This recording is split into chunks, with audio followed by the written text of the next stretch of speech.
chemical? Is it toxins? Is it metals? Is it food? Is it genetic? Is it curable? The skin is so important because it is our barrier, it's our protector, and it expresses what's going on inside that isn't right. When did your skin present to you an issue? I had issues as a child, but they weren't showing up yet as eczema, dermatitis, psoriasis, or rosacea. I Yeah. was the typical ginger boy living in a tropical environment. My parents, I was born in Charlottesville, Virginia.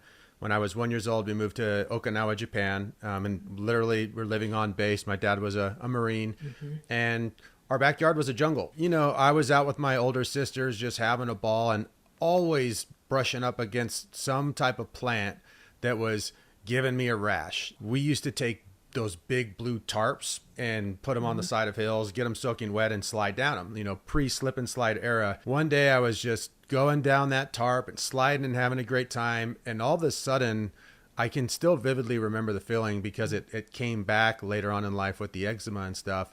Like I was being stung by 1,000 bees everywhere. Red hives all over my body, rushed me home.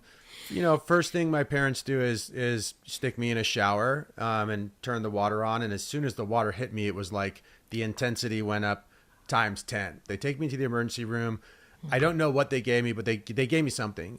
Maybe it was Benadryl. Maybe it was some type of steroidal shot. Cortisone, yeah. Yeah, something. And it knocked down the inflammation. But from then on, I always had some sensitivity towards grass and plants and being, not all the time, but it would just pop up.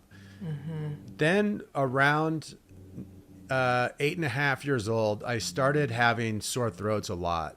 And I also noticed that at that age, my sternum, when I would play sports, would get really hot, like really, really hot. And I'd itch it. I'd itch it so much that sometimes it would bleed a little bit. Wow. But for me and my family, that was like, yeah, we're gingers. We're all gingers. Like, that's your skin. Like, whoop-de-doo, you're fine.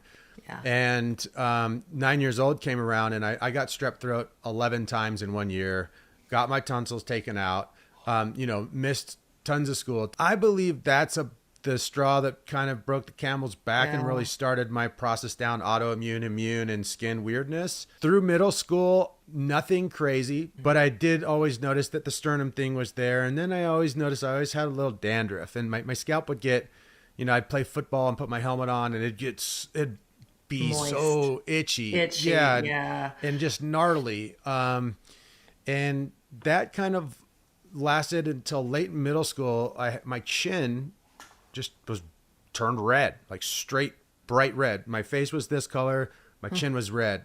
And I noticed it and I was self-conscious about it. But, back then, again, my parents were kind of old school. They're like, you're going through hormones. Like, it's no big deal. And it wasn't even the type of thing that I even complained about. I just noticed it.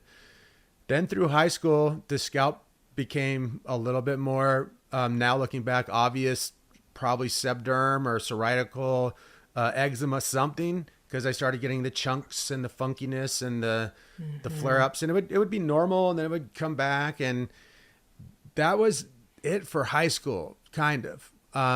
My senior year hit, and during baseball season, I was in probably the best shape that I'd been in. I'd worked out really hard to get ready for my senior year. I was being heavily recruited by Major League Baseball and by every Division I school. I went to this crazy powerhouse school called Cathedral Catholic down in San Diego, and it was just highly competitive, highly stressful. And with that came protein powders every morning, creatine, all the supplements that I could, figure out to eat.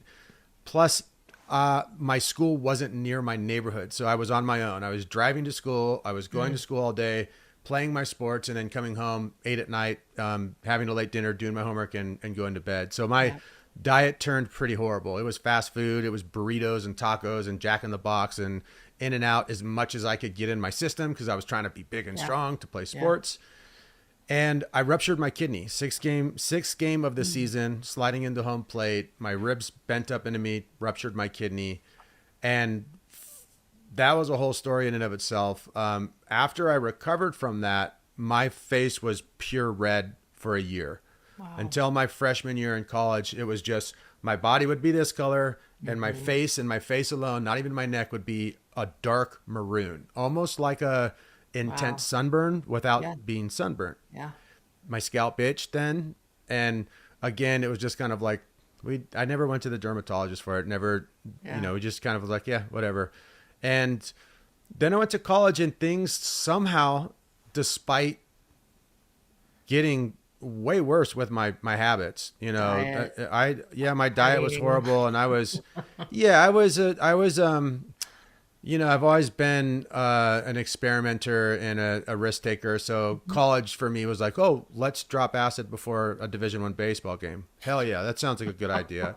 I went there, and so I had the scalp stuff still, and then every once in a while I'd notice some like weird red patch, but it'd kind of be there and it'd flake off and then it would go away.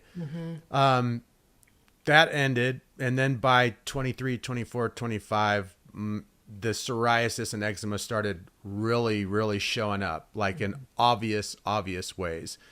By 25, 27, it was the pictures that you see. Yeah. It was my whole face, armpits, crotch, back, between the toes, in the fingers, behind the ears, in the nose. It was just everywhere. It was fully systemic, and the flare-up cycles were coming faster and being more intense.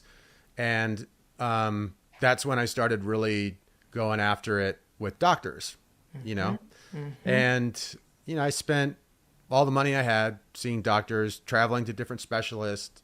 And I can vividly remember this moment because it was life-changing for me. I went into this really well-known dermatologist in San Diego, and his nurse practitioner came in and he looked at me and he said, looks like you have AIDS. You should probably get tested, and left.